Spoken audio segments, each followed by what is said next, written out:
delivered something that closely resembled a challenge. So, interested? This is a trap, isn't it? I'm just a simple lab scientist, Commander.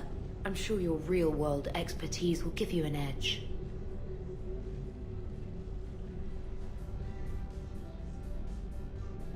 Ha! Oh, come on! My word, Commander. It's almost as though you wanted to spare your pawns the indignity of living under my regime. In real life, that tactic would have worked. Well, in real life, one doesn't move on an 8x8 square grid. You know what I mean. The pawns are infantry. A good infantry line, like the Krogan, can take a charge like that. That reminds me of a joke. What's the difference between Commander Shepard and a Krogan? One is an unstoppable juggernaut of head-butting destruction. And the other doesn't have a smart-ass comm officer to keep him in line. Ooh, that's even better than the number of testicles punchline. I'm glad you didn't run back to the lab, Trainer. Thanks. So, rematch? Hell yes.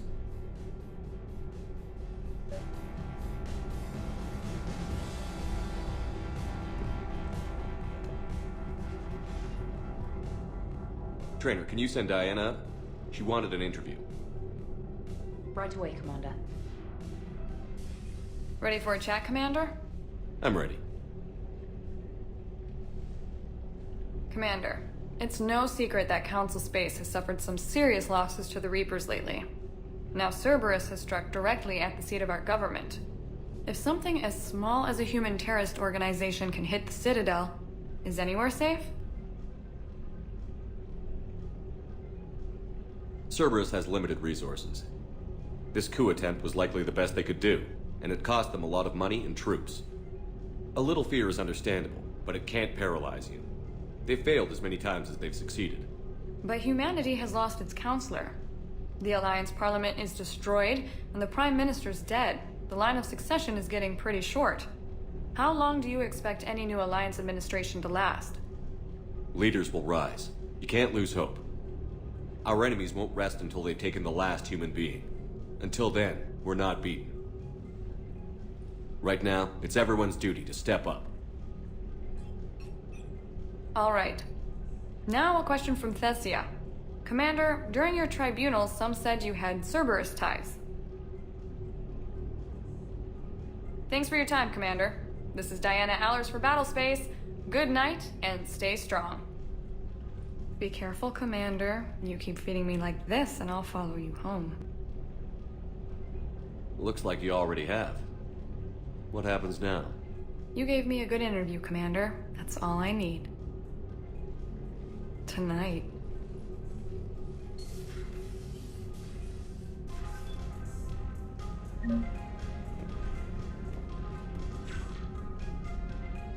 James, I've got some time if you want to talk privately.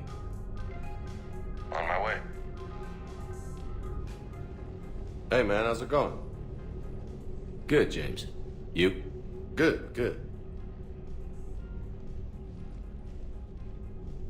Wow. So this is what I can look forward to when I get my own command. You want your own ship, Vega? Yeah, maybe one day. When I'm old and I can't fight worth shit anymore. You just come up here to make fun of your commander? Sorry, loco. I guess maybe I got some things on my mind. I wanted to get your opinion on something. Shoot. What did you do when they asked you to join the N7 program? I mean, was it a no-brainer for you, or did you think about it before accepting? The N7 program is a big deal, but it's also a big commitment. I hear that. You get the best training, best equipment, best assignments. And they expect the best in return. Yes, they do. Why you asking? Well, even all the shit that's going on, somebody somewhere managed to track me down and forward an N7 commendation. It's dated the same day the Reapers attacked Earth. You don't sound too thrilled. Well, aside from the fact that there won't be an N7 program if we don't win this war, being a soldier's the only thing I've ever been really good at. And not because I try. Hell, I'd have kicked my ass out years ago. Last time I had a command, I lost almost everyone, and they promoted me for it. I guess I'm just not sure if I'm ready to lead again. I don't know if I want that responsibility. You can't blame yourself for being put in a tough situation. And if you were promoted, then something must have gone right. Sure, but If you'd saved them all, would things have worked out better? I don't know. I don't think so. The right choice is usually not the easy one. Yeah. Did you know that before you joined the N7? Yeah. That's why I was asked. And it's why they asked you. There's not a single N7 that hasn't sacrificed, either themselves or their soldiers at some point. So you think I should accept? Assuming we survive this, that's a no-brainer. You're a damn good soldier, Vega. Don't waste that opportunity. I'll think about it. Seriously. If you don't mind, maybe don't mention this to anyone else. Of course not. Gracias. Well, I think I better get back to the hangar. Things here, it's a little too soft for me. The bed's a lot harder than it looks. I'll take your word for it. Thanks again, Loco. Anytime.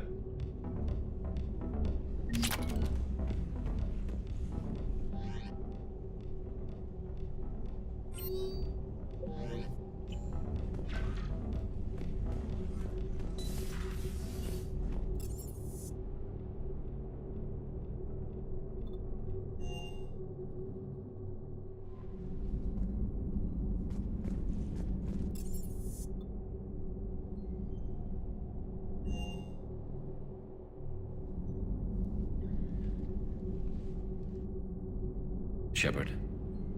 Hell of a day. Udina loses his mind, the Citadel almost falls, and you almost had to put down a friend. Got a little tense there. If it had come down to it, could you have pulled the trigger? I don't see how. We start killing our friends, and war turns into murder. But it doesn't always give us the easy way out, does it? At least Ash didn't have to join Caden. Let's hope he's looking out for us. This was his fight, too.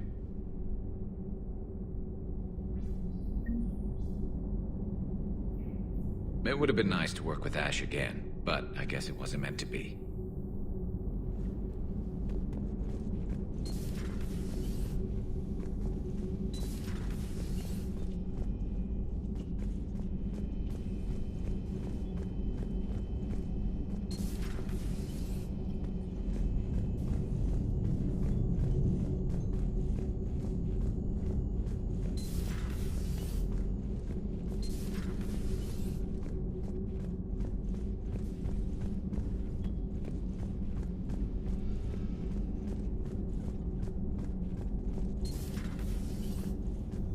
May I speak with you? Commander, an opportunity has come to my attention that may interest you.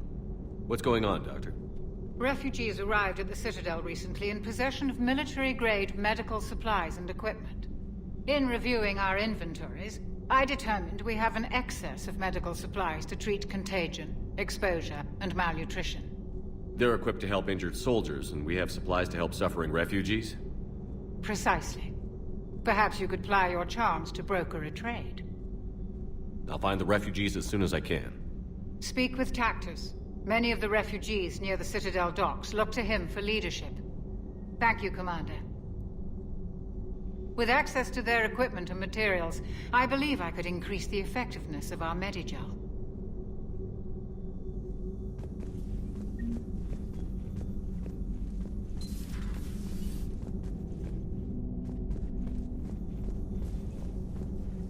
It would help all involved if you could barter a trade of medical supplies with the Citadel refugees. Speak to Tactus. You should be able to find him. Per your orders, I have the latest reports on the Council, Doctor. Their security is in disarray, but it would still be weeks before we could attempt to position any agents in their personal staff. And it's far too risky after Udina's coup. Postpone those deployments. At once. Good to see you again, Shepard.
Commander, good news on the installation of that thermal pipe you got us. It went right brilliant. Much better than we expected. I told you it would. It gets better. While interfacing through our EZO capacitors, our Miss Daniels here had an epiphany. I wouldn't go that far. She and Donnelly deduced some theoretical improvements to our capacitor design. Edie and I ran with it and documented our conclusions. Our core is too compact to apply our theories, but it could help the Crucible engineers. Give the word and they'll send the plans their way. Do it. Aye, aye. Well done, everyone. Commander.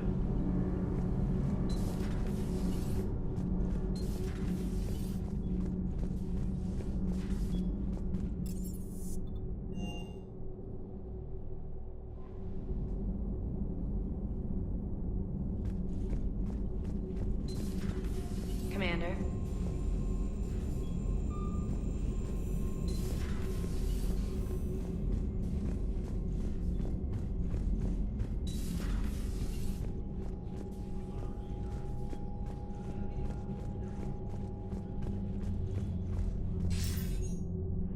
Shepard. I was hoping you'd check in again. You okay? Been putting my old academy training to use. Organizing the resistance. You know, you've got quite a fan club back here. Any news we hear about the Normandy gives hope to the guys in the trenches. I know what that's like, fighting in the dark.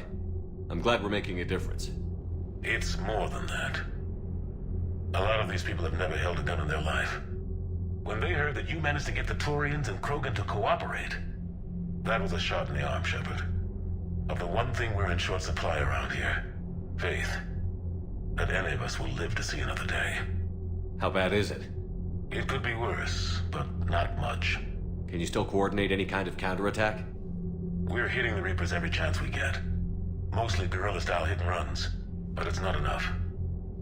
It's time we started focusing our efforts. Where? London. Something big is happening there. Our networks in the UK say the Reapers have arrived in huge numbers. I don't like the sound of that. Any more details? No. And that scares the hell out of me. Well, the Crucible will scare the hell out of the Reapers. We're counting on it. Oh, and Shepard, I meant what I said earlier about Kai Lang. The Reapers may seem like our biggest threat, but take it from me. Lang is a vicious bastard. Don't underestimate him.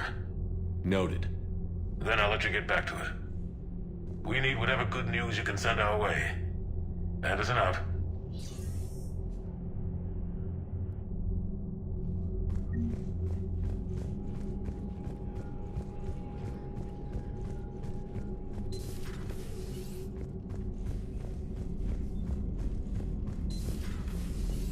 Commander.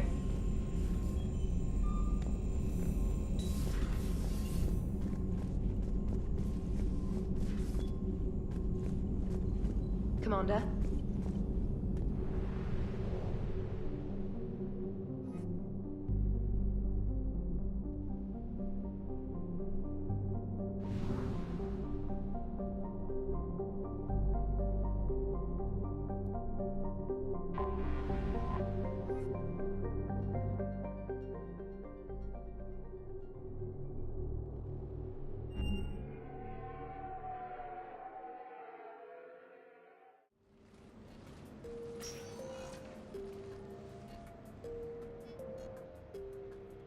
Commander, I've got Admiral Anderson on the QEC. Patching him through to you now.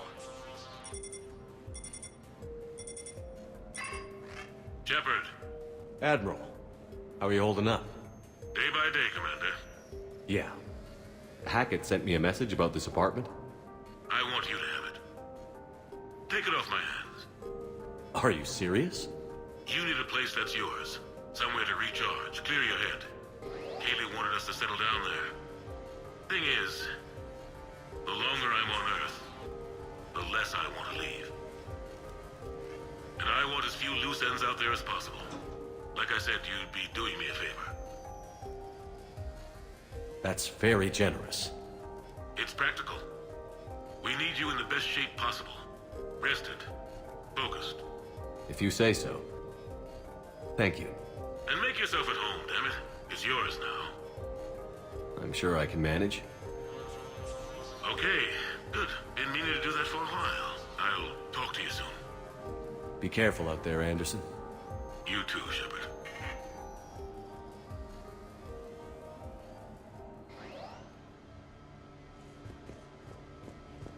You never asked me about this, but my wife just called. My ex-wife. Nobody likes to talk about the toll that long months apart can have on military relationships. She wasn't military. She couldn't handle it. But it's not even about military and non-military, damn it. It's space flight. Space flight. Finding the mass relays, miracles of engineering. Human imagination rising to meet our desires. We pay a price for that curiosity, that drive. Our relationships suffer. People we love suffer. But that's reality. And it's worth the cost. I must have thought it was. I guess I still do. In the end, you just have to hope you made the right choices.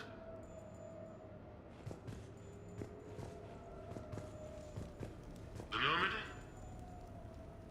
A brand new ship. My ship. You don't forget that moment. The first time you're standing there. The whole crew looking to you for direction. Unforgettable. I'd led men and women before that. Seen a lot of combat already. Always managed to find my way home in one piece. Do that a few times, you begin to think you know better than the next guy.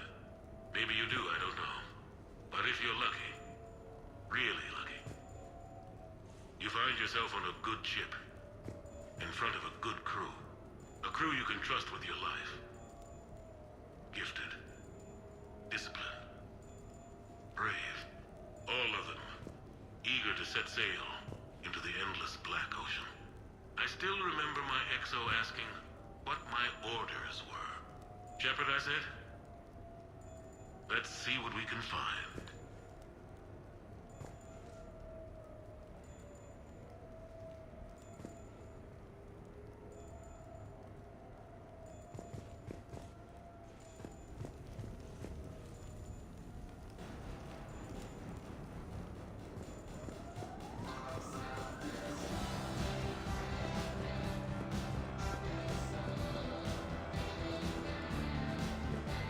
Embarrassing moments?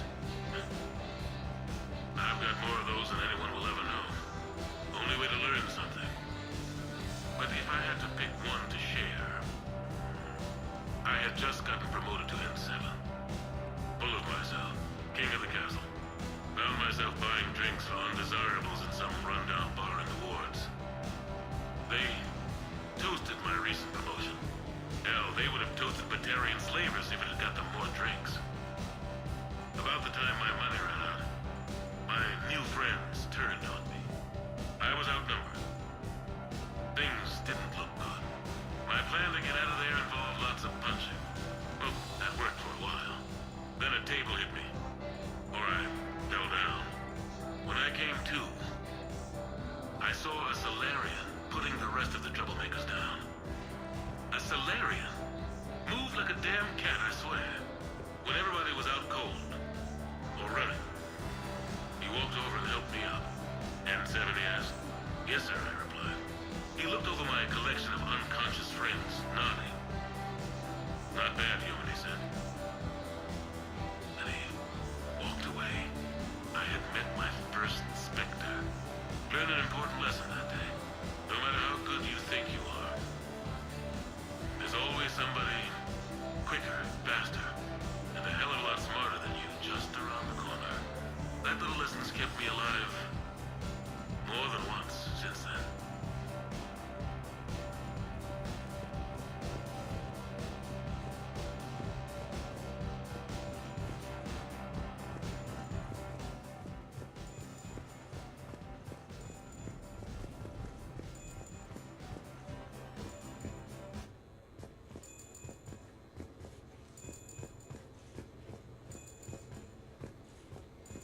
Sure, I can talk about Commander Shepard.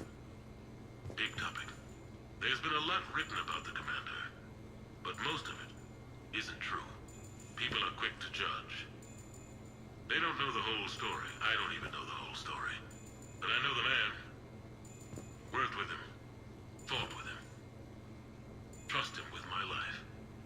Shepard's had some rough patches. Who of us hasn't? He's been forced to fight a lot of battles alone. God only knows how he got out of some of that.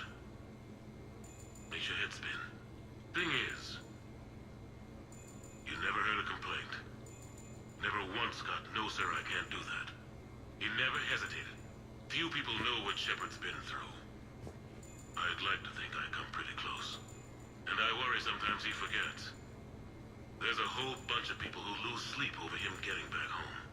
Maybe it doesn't need to be said. Maybe we're too dumb to say it. Soldiers like the commander are rare. Men like Shepard, even more rare.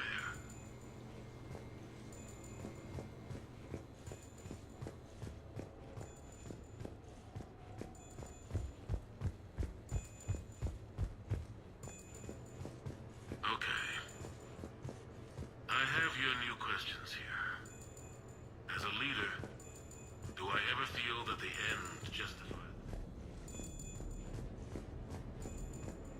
Okay. I have your new questions here. As a leader, do I ever feel that the end justify the means? Spirit of law over word of law. I'm not going to touch that with a 10-foot pole, but I think I know what you're after. You're referring to the way I, arranged to have the Normandy released to Commander Shepard before the Battle of the Citadel. I'm not sure how valuable hindsight is to the military. Obviously, it worked out for the best. Without the Normandy and Commander Shepard free to do what they needed to do, what we needed them to do, Saren might have taken the Citadel. I think it's clear what a different galaxy this would be if that had happened. I did what I had to. If I had been wrong, I would have gladly accepted the repercussions. The real trick is never being wrong. If you're looking for more action and less philosophy in these notes, let me know.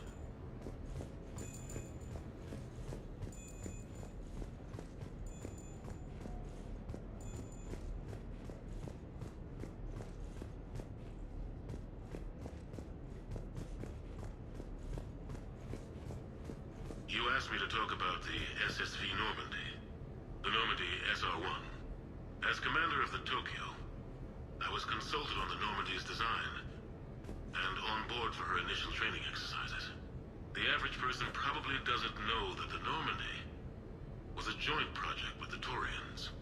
Acting CO, Eli Xander, was no diplomat. She ran out of patience with Taurian posturing and politicking during construction. The chief architect of the Drive Corps, Octavio Tatum, and his team of Taurian engineers were in the CIC for final training exercises. Tempers flared when Xander pushed the limits of the stealth system, waiting to vent the IES well past what Tatum was comfortable with. I tried to calm the situation, but it still ended with the Taurian scientist in shackles and a human-Taurian fistfight at Korra's den later. Funny now, when I first laid eyes on the Normandy, she was the most beautiful thing I'd ever seen. Day after that training run, Admiral Wright found me on the bridge. "She's yours," he said. "Can't trust her to Xander. Send me a list of crew from the Tokyo you'd like, and prep for your first mission." Short command thanks to Saren. Still, one of the highlights of a long career.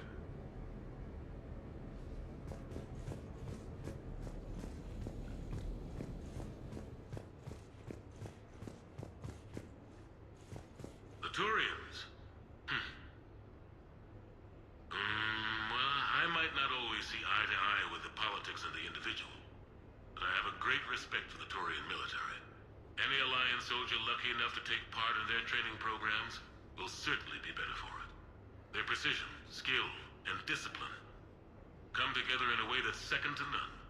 Not that I'm faulting our own people or training.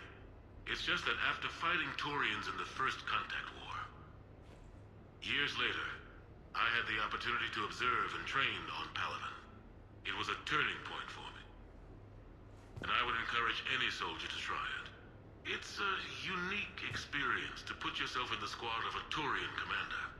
My commander was an uncompromising bastard named Bartix Oryx. If you can find him, just ask how the platoon I commanded was trounced in his strategy game. Humbling. But I've used what I learned that day many times. The xenophobes will have their say. But I think it's vital that we do more of this kind of cross-species training. There you go. And if you do find General Oryx, let me know. I owe him money.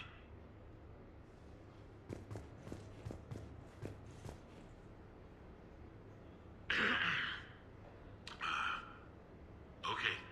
So, Tombstone data. Admiral David Edward Anderson. Not sure why anybody would be interested, but thanks for asking. I was born in London, June 8th, 2137. The last of 3 children born to Ursula and Paul Anderson. A nurse and a flight mechanic, respectively. But that's a little dry. And someone's gonna spice this up, right? Never been much for the spotlight. Anyway, where was I? It was a second marriage for my parents. They were almost 50 by the time they had me. My mother worked shifts, so my father would often take me to the base. While he worked, I watched transport ships and fighters take off. Worked his whole life around space travel, my father. But he never left Earth. Not for a day. He was a good man. But that's just a side note. Don't put that in. Who is it, Kaylee? Yes, I need to take that. I hope this is what you're after. I'll get to the more interesting N7 stuff next time.